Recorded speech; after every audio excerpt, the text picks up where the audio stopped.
Namaskaram. I'm Medha Dikshit Vella. Every human being on this earth has high potential to achieve something in life. What makes a difference is taking that first step. There are many reasons why someone might not take that first step. Fear being one of them. Fear of failure, fear of being judged, fear of losing. So many reasons to fear. These are the dots we need to connect in life so we achieve what we are here for. Welcome to Dotted Lines. Dotted Lines brings to you some of these amazing people who have conquered their fear, who have taken that first step in life to achieve something which is making a difference in this world. Today with me, I have this very interesting, charming person who is an entrepreneur, who is a parent, an animal lover, a conscious parent, a conscious human being. She has had a very colorful life. With me is Anamika Sengupta. Hi, Anamika. Welcome to Dotted Lines. It's such a privilege to have you with me today. You know, it's been a long-term connection that we have, though we have met just once. I have always looked up to your work and your, that your conscious living that you've made. I mean, a choice that you've made. So it's so wonderful to have you talk about all this today. Welcome to Dotted Lines. Thank you so much, Medha. And the feelings are mutual. You're one of the most creative person that I have ever met. And and the video that you really did for us in when we actually started our, I would say friendship now, because I think that we have come a long way now. Yeah. So it was like you actually could, like, whatever were my feelings, you could actually translate it. So it was like a gift to me. Thank you so much, Medha. And I'm very much looking forward to talk to you again. I never thought that we'll meet again virtually, but nevertheless, this is good. Yeah. You know, I think thanks to technology, that distance doesn't matter anymore. Yeah. Yeah. So, to where you are, the journey that you've had in your life would definitely have had impact in a very in a way that you have adapted your lifestyle to what it is today. So, if we have to talk about your childhood, where was it? How was it? Okay. So I'm glad you're asking me this question, because generally when even if I not that I'm giving interviews left, right, and center, but yes, if I've spoken to people, or even so it is one part of my life that has always been spoken about, and that's probably after the motherhood or after the entrepreneur journey.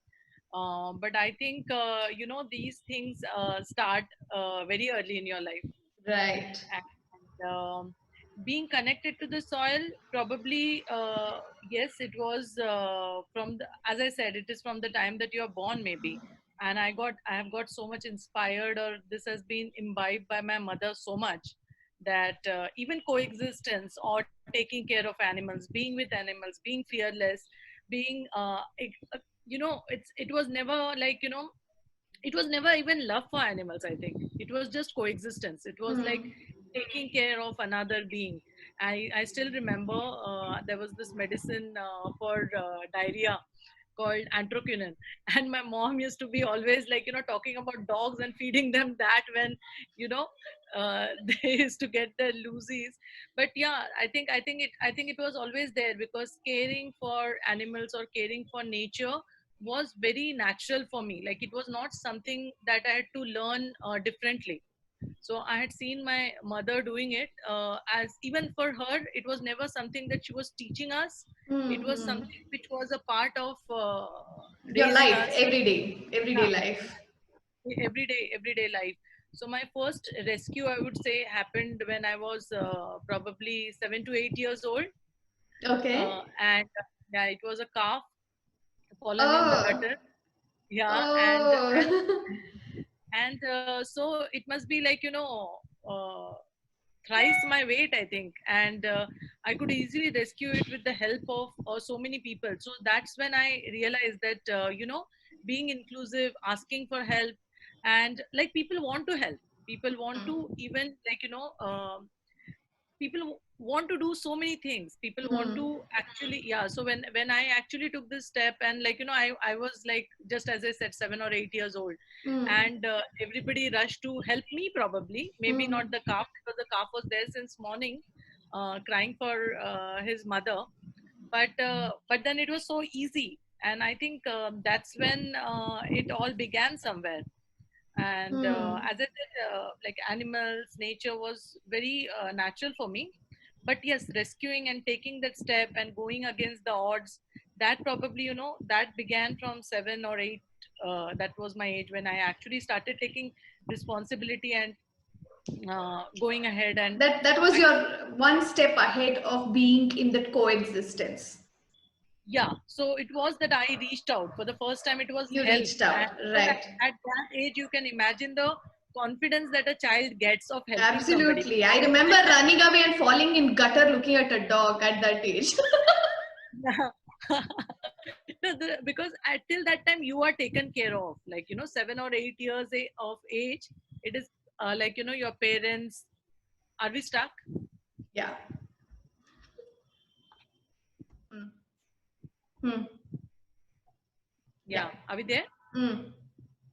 Yeah. Yeah, Go so on. 7 to 8 years of our age, like you are always kind of nurtured, or people are taking care of.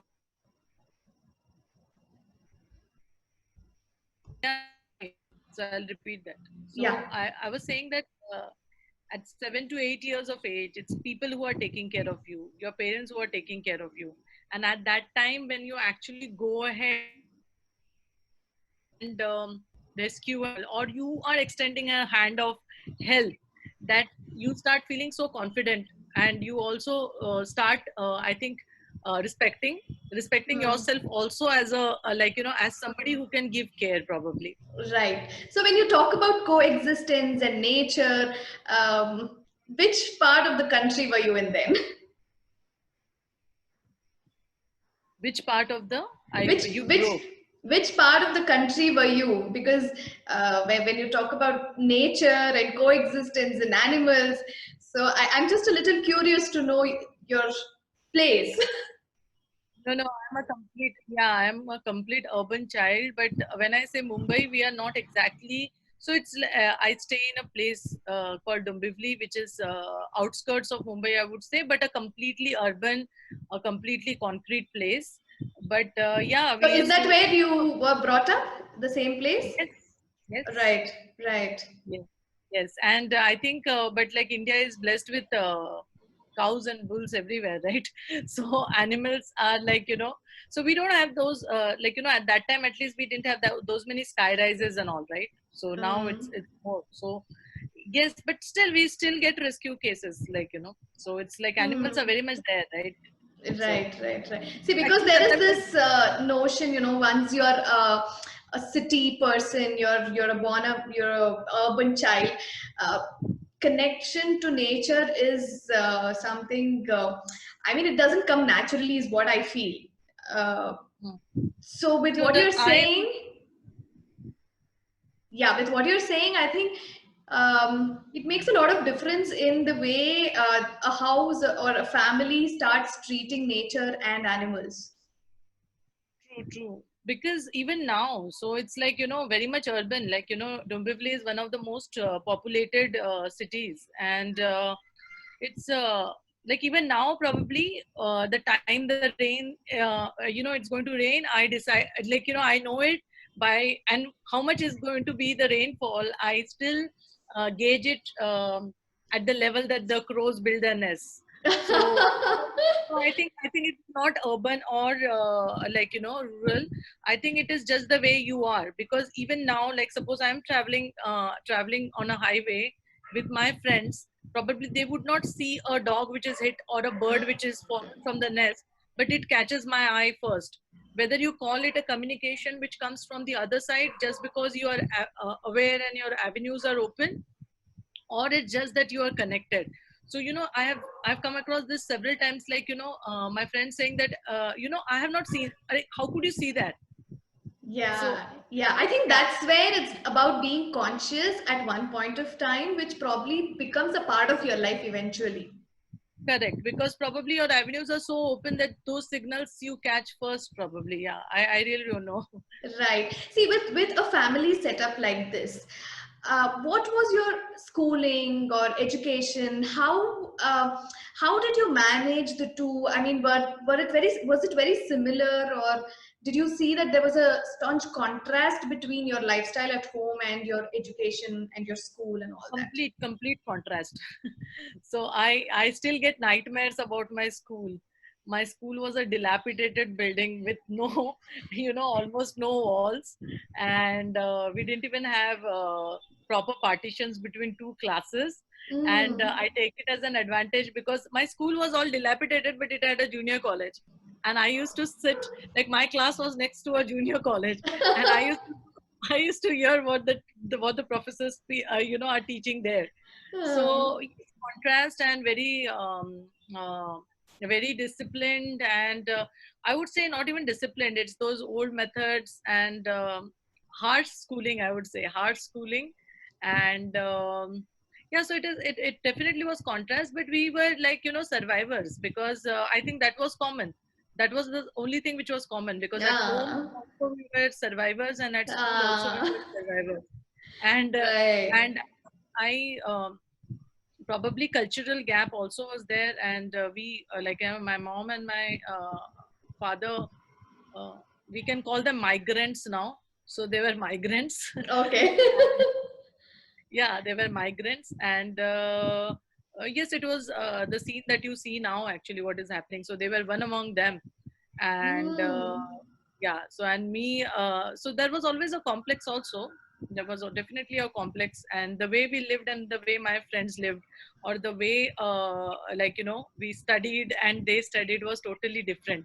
But my Hmm. mother always had a dream that, like when she came in, like everybody thought that probably we will go to a Hindi school maybe, Hmm. or a school wherein, like just a structure probably. But my school definitely was a dilapidated building, but there are scholars who have come out from my school, Hmm. and it was a good school in the terms of What they were studies. offering and the quality of education. So my mom, in my house we used to stay in just a one room and a kitchen, which was absolutely not not even a kitchen.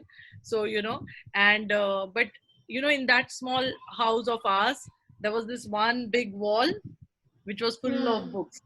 Wow. So Wow. that is something that my mother had given me, and she had told me, they these are the only one who I don't know whether I'll be able to show you the world, but they will definitely help you roam the world. And I had maximum books. Nobody in my class had so many books. I, in fact, at the age of 9, I started my own library. So yeah, so many books, so many books. And Yeah, so it's not about big buildings and campus and huge houses.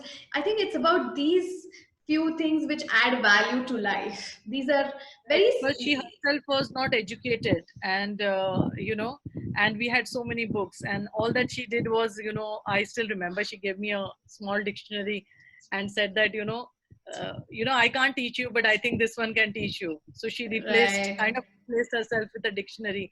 And that's what, the books, I think that was all, like whether it was books about, when I talk about sustainable living, or books about anything, whether Mm, it is about the world, it is about opening your world.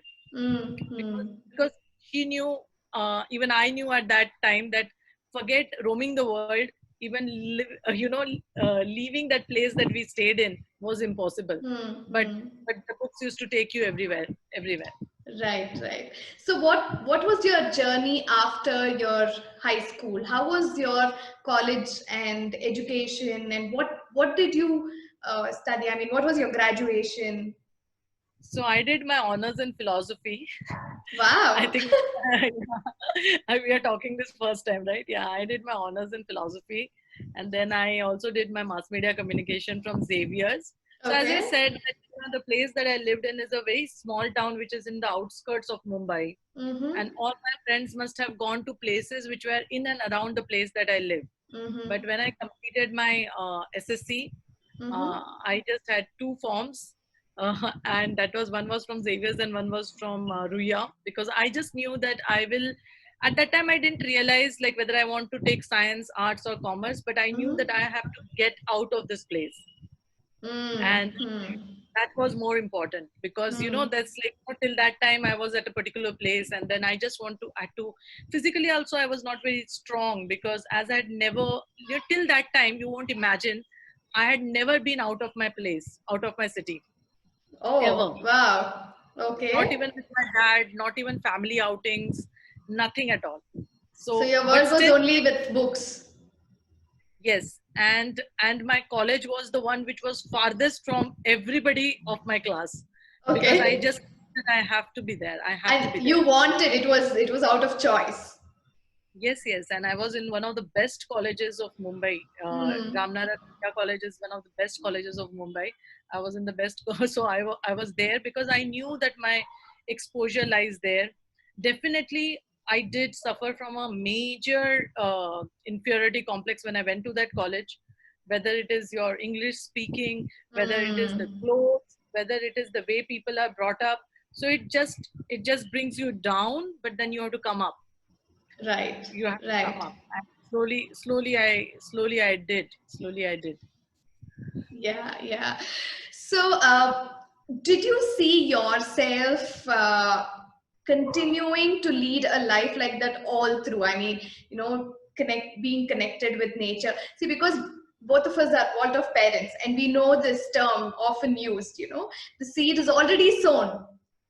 Yeah, It's already there. So today, when you look back, do you think that there was a connection to everything that was happening in your life to where you are today?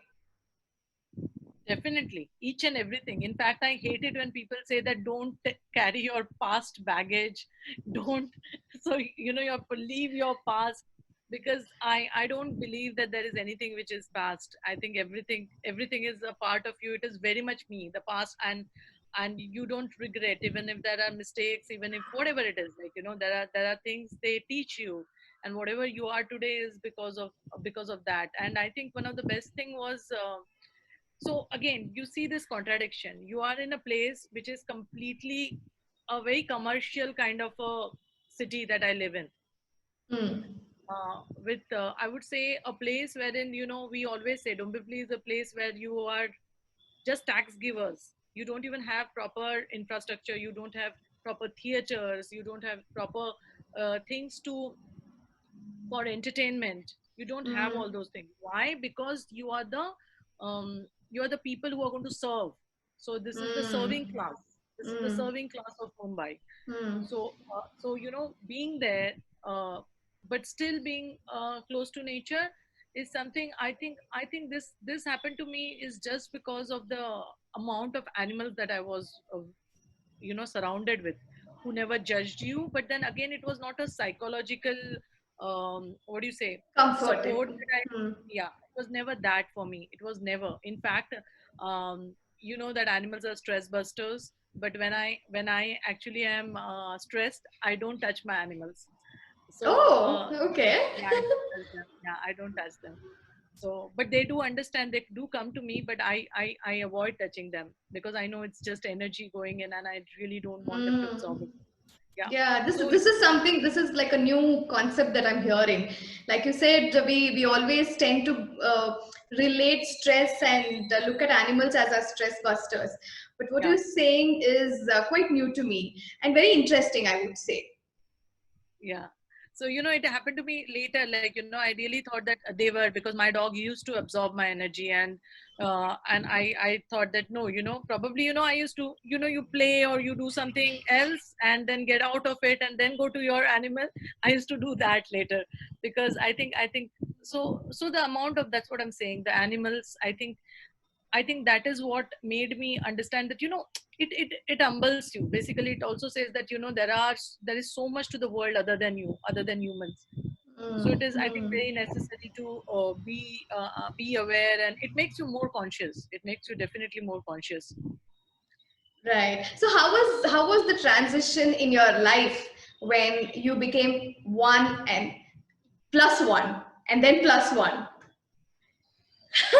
So when you formed your beautiful little family, what was it like from being Okay. single to a family?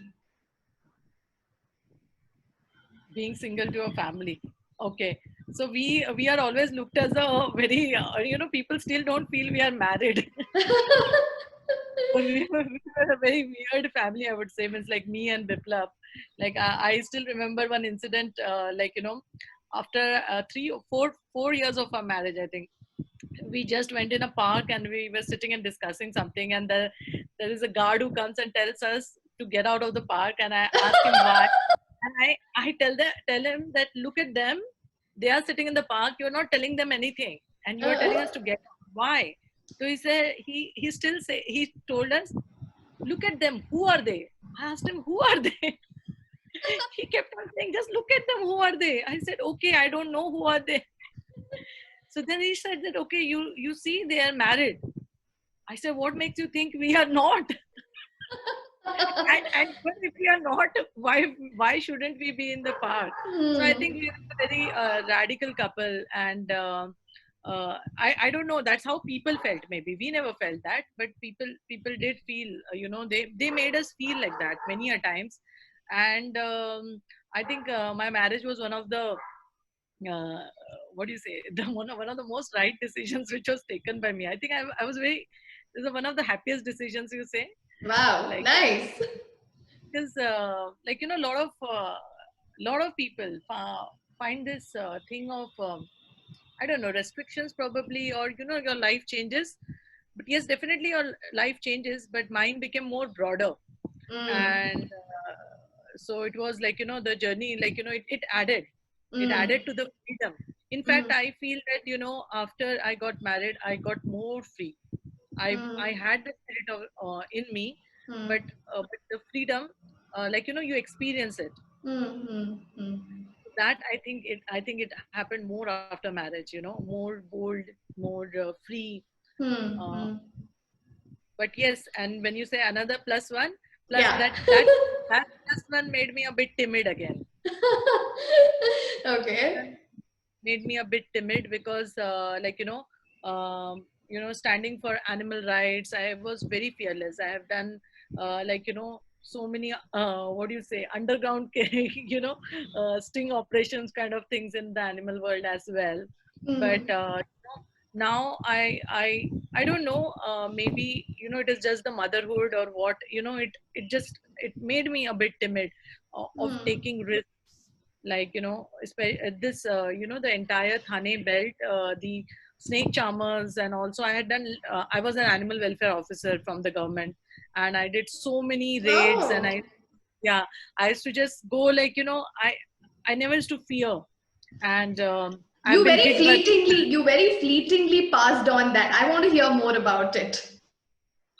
so I have, like, I used to be like, when I used to confiscate these animals, snakes, and other, like, if snake charmers, snakes, and parakeets who were kept in captivity. So I've been hit so many times, my car windshield has been broken, and people, like, at least in the signals, and all these people, they used to just know me, like, okay, she's coming now to raid, and they used to or attack me. But I was really fearless. And but when the plus one happened, I slowed down a bit. I think I definitely slowed down a bit. Maybe I started more, I think it's good also. It, wa- I started thinking more strategically. And Mm. not that it takes away something from you, but it also takes you to a phase wherein probably I started strategizing thing rather than, like, jumping, and you know or maybe it's the age, it's not that plus one, I don't know. Yeah, and your philosophy comes in. Yeah. Yeah. No, I just want to know a little more about. You just mentioned you were wildlife officer by, by Animal welfare government, officer animal from the welfare central officer. government. Right, right. Yeah. Yeah. So, yeah, like I said, you very fleetingly mentioned that. Can you just talk about that a little more? I mean, when was this? When were you into this rescuing and part of the government? So this is just after college, I would say, or just like, um, uh, or maybe I was at the last year of the college or something like that. This was from that time for quite some time, Hmm, hmm, So, so this happened with the after my first dog, he passed away, hmm, and hmm. then like so there was a complete vacuum in my life, and that's when I could also that again, as I said, that brought me more close and made me more aware about what's happening around me, which like, and suddenly that bell rang in my ears called cruelty. I never thought things were cruel. Even if I would Hmm. see cruelty, I could never feel that it was cruel, in the sense like I just knew that I have to now take care of the animal who is always inflicted by pain, probably, or Hmm. something like that. But I never could find out a reason that why he is my mind couldn't think that way. Hmm. Hmm. But then probably after the death of my first dog, which I would not, so he was at home, so he's not inflicted to any cruelty, but the pain was so much that I started thinking on the other side also, and then came animal rights. I had never thought about animal rights before that. Right, right, right. Yeah. Yeah. So Uh, with becoming a mother, you also became an entrepreneur. yeah. A complete shift from what you were doing before, or I would say add on to what you were already into. That Yeah. is Almitra Tatva, the brand Almitra. You got into baby wearing. So how did all that happen? So entrepreneur, I always, when I, in fact, when I go to colleges as a guest faculty to speak about entrepreneurship, I always say that you don't become entrepreneur overnight, or you don't decide Hmm. to become an entrepreneur. You Hmm. are an entrepreneur, because that's a different breed or creed of people, is what I feel. So I Hmm. always, as a child, I always used to think of, doing something of my own. And yes, this will sound a bit, what do you say, against environment, because that's how I started my first business. My first business was a cracker business, which was, I was in school. I must be around in grade eight, I think. Yeah. So Okay. yeah, I did my cracker business, and I did so much of profits in it, so much of profits, and like Wow. and I was so happy, doing all that independently. Forget the environment side, because I had never thought about that at that time. I used to enjoy bursting crackers, and I also used to enjoy. Like I enjoyed distributing it. I think becoming a dealer of it. So yes, and I took risks. At that age, without telling my family, I used to take crackers in the train and deliver it to friends. My I've done all God. Ah. I've done all that. So yes, so that's what was my first, I would say, entrepreneurial feat. And then yes, I used to be a pet behavior counselor. So that again is something which is related to services. And I Hmm. in fact worked with the police dog squad also. I worked with the bomb squad basically, and so these things were always there. And then probably then I got into a proper job as well. So I was in corporate world for almost 10 years, I think. Yeah. My God. And all this in one lifetime of what you have Yeah. now. That's quite a bit. That's quite. Yeah. I would say, what a life! Like so many colors. So many Yes, so colors. many killers. So my corporate journey actually, it sucked away my many things, creativity, and So again, yes, it was again, I became timid. I said that it is for +1, but I don't know whether it was timid because of Neo or timid because I was in a cubicle. So Hmm. because you get so much brainwashed to think in a particular way. Yeah, you're boxed. You're caged. Your thoughts are Yeah, caged. you're caged, and I was so scared to break that cage. I in fact I used to always compare these parakeets. These parakeets whom we used to rescue, who were in these small boxes. Okay, Hmm. so we used to teach them to fly later on. But I used to leave them free in the house, and they used to search for these four corners, whether four corners of chair or under the table, and they used to feel so secure inside, and they used to get so scared to fly even if their wings were intact.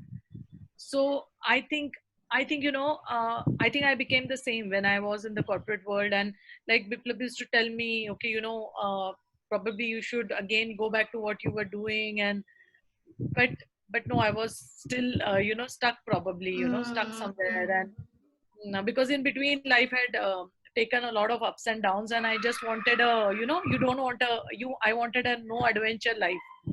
So Hmm. Hmm. corporate world is a no adventure life.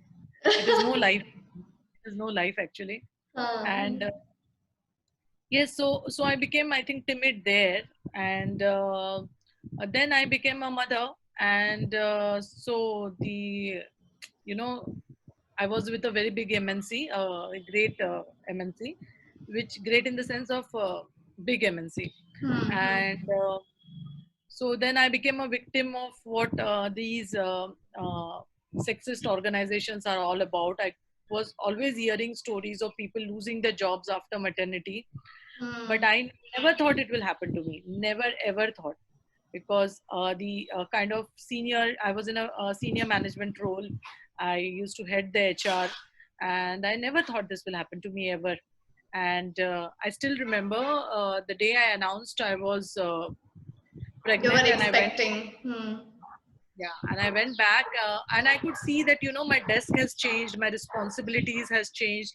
There is, like, slowly the work that was given to me, not out of concern that it was going away, but there was something which was cooking up. And after I resumed back, uh, i I was like, within a week I was asked to leave, just on the assumptions, thinking that I will go on a sabbatical, or I will be going on a leave because I just delivered a baby. And and also that I'm not a primary earner of the house.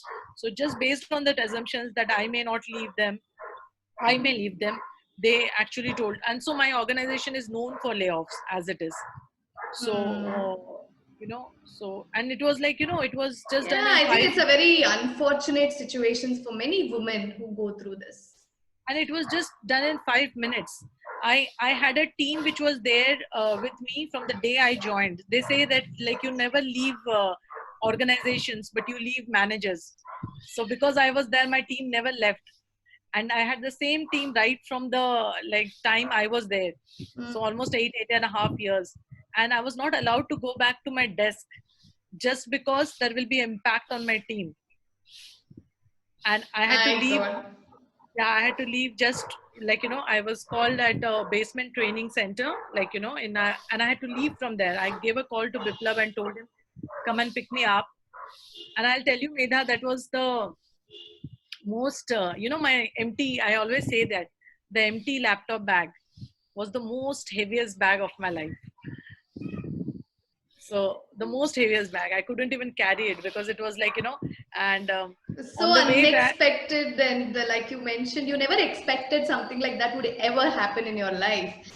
And when Yeah. something like that is thrown at you, it's extremely hard to take.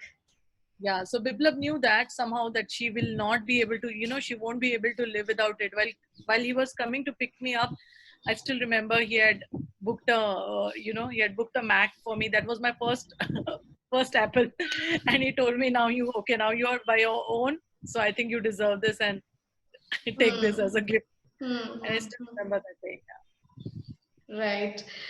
So, yeah, I mean, it's a very heart-wrenching stories that we listen from women who get kicked out of corporate just because they are expecting. It's very unfortunate, and it can either turn into something very positive, like your story, or it can make a tremendous difference to women who can't take it in the right way. Because it is a very vulnerable situation at that time. You have a breastfeeding baby, you cannot search for job options which are very far from your house. So you are getting, actually you are facing this at a very vulnerable position, wherein Right. more than half your time is like, apart from your office, the other time that you get is going to be only, sleepless nights, being with the baby, breastfeeding. So at that time you're not even capable of going ahead and searching for new jobs. And I don't know. It's Mhm. a very bad time to hit somebody so Right, badly. right.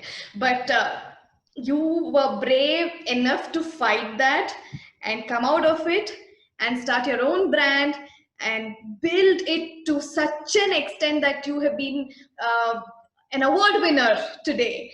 So I want to talk about all these aspects in our next episode, but I want to end this episode with very quick, I won't say questions. I'm just going to throw words at you. You're going to give me like one line or maybe two line answers to I'm that. nervous. I'm nervous. No, you know what? These are something that's come out from you. So I'm just going to throw these words at you. Okay, the first word I'm going to throw is jungly. Okay, what I need to say? Like I need to say Yeah, it you one just sentence. yeah, just what, because you know where you're connecting to these words, and I just want you to talk about that in one sentence or two. So yeah, Jungly. Okay, jungly. that is that is me. That is you. Okay. Natural parenting. It comes from nature. Equal parenting. It comes from empathy. Raising gender neutral child. Comes from respect. Beautiful. Now I want you to talk about that small incident you mentioned, about raising gender neutral child. I remember we had a conversation. Would you mind mentioning that story, like the short story, what happened with your son, uh, Okay. The the, frog the thing. frog story? Oh God, yeah, it's quite famous in his school as well. So yes, so gender neutral parenting is, of course, breaking the stereo roles in the house, but and it comes with a lot of responsibility. And though we are trying to do it, we ourselves are conditioned, our languages are conditioned. So you need to be so aware while doing it. So this is a very funny incident, and funny but an eye-opener incident that happened with me and Neo. And he has this habit of testing you also, so he tests my gender neutral parenting. So he actually provokes me and challenges me. So he asked me if I can buy a frock, and I said, yes, you can. And he remembered it. So next time when we had gone for shopping, he asked me, okay, can I do it now? Because he never demands. Like whenever generally we go out, he never says, I want this, I want that. He's not that child. So I'm sure this was to prove a point. So he Hmm. said, okay, can I go ahead and buy that frock? I said, yeah. So can I choose? He said, yes. He went, he chose a frock for him, he brought it home, and then he said that, okay, now can I wear it and go and play with my friends? Hmm. And as it is, because yeah, as it is, there are certain things which he doesn't, he's a gadget free child. And he is also like, he doesn't play with guns and all those things. So I it's he's I felt that now again going with the frog and then provoking his friends, then what this, probably he'll get a Hmm. backlash, he'll come Hmm. back crying, and I didn't want to. So I said, okay, it's a new frog, so we wear it when we go out, it's not for playing. So he said, no, it's okay, I'll wear it for just for some time. I said, Hmm. okay, go ahead, because I had to keep a straight face, though I was very tense now what's going to happen. He Hmm. wore the frog, and then he called his friends, and I was like, okay, he's now going to go out and he will get bullied and it will be really bad. And then his friend came in, and he was in the, like, he came in our house, and Neo was in the bedroom, and he opened the door for his friend. His friend came in casually and said, okay, Neo, let's go and play. So then Neo like stood like this on the door, and he said, can't you see what I'm wearing? So he said, yeah, you're wearing a frock. Okay, that's okay, but come, let's go and play. So he said, yes, I'm wearing a frock, and frock is just a clothing. It is nothing about a boy or a girl. And I wanted to prove this to you because your brother kept on calling me, calling me a girl, girl, girl all the time. And I just wanted to tell you that it has nothing to, like this clothes, it has nothing to do with a boy or a girl. And it just Wow. so I didn't know that he was doing this actually to challenge somebody or provoke somebody. In fact, I thought, this is how the parenting is. Like, I was thinking that, okay, I need to probably, try and tell him because Go he's going to come protect him crying. somewhere. Yeah, because he's going to come crying for that choice that he made. Because he has asked me many a times, because he was much younger that time. And he has asked me many a times that, this is what girls wear? And I said, no, it's not like that. Clothes are to cover yourself. It has nothing to do with uh, boys or girls, and different cultures wear different kind of clothes. So it is just something like, so he Hmm. challenges you, and I understood that it was for challenging somebody, which I never knew it is. I would say more than challenging, I think it was to prove to himself that, that he knows what he's doing. He's so clear about his Right. thoughts. Yeah, Yeah, and when somebody is so clear, but I think getting bullied can never happen, is what I feel. When a child is so confident about what the child is doing, yeah, getting yeah. And I bullied is didn't the know last that. thing that will ever happen. Right. And I didn't know that that part of like, we are so close, but probably I didn't know that he already was equipped to handle it, and he knew what he was doing. He was very, very aware about what he was doing. Yeah, I And that was, think, he was much younger. He was much younger at that time. how old was he? He was 4. 4. Wow. Yeah, I think, the few terms that I mentioned about all, natural parenting, equal parenting, I think all of these has an effect of who he is and his confidence of knowing himself so well. So I think that's where I really look up to the two of you and Vipla. But I think you both have been amazing parents to Neo, and bringing him up so well, so naturally, being such a confident boy at such a young age. It was a See, the one beautiful point story. that, yeah, Hmm, hmm, one thing hmm. that I would like to add here was Sure, like, sure. yeah, generally is we like, it's a thumb rule in our house, and I feel it should be for everybody, that, when your child is born, I think that's the only time that we get him or her, like, it's the only natural moment for us, because the child is so unconditioned. That is Hmm, the only hmm. time for us to go back to our natural self and learning from our child, Right, right. I because think your he's a learning journey starts from there again. exactly, because we are learning from his natural cues, so he kind of guides us in what needs to be done. So, and I Right. think that's the only opportunity, because nobody can teach you, nobody, Mm, because everybody around you is so conditioned. mm, mm. Even books, so there's so many things which are conditioned. But a child is in so much of a natural form, like, conditioning has not even started.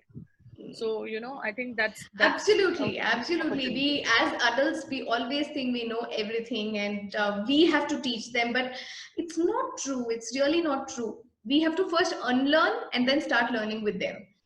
Like Correct. you said, we just have to listen to their what they're trying to say. It the saying need not be vocal or verbal, but Yeah.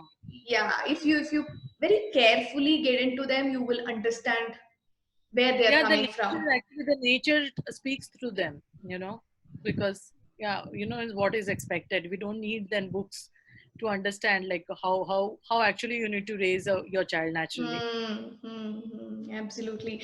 Yeah, I think it was so beautiful, Anamika. I can just go on and on with your beautiful stories, because you have such inspiring incidents, and the way you've been leading your life is so inspiring. Uh, Maybe we should catch up again to talk about all that. Yeah. So, with this part, with this story, I would like to end this episode, while we have a lot more interesting things that is going to come up in the next episode. Thank you for sharing such wonderful incidents of your life. Thank you so much. Thank you so much, Meda. Thank you. Bye and see you soon. Yes, I will see you soon.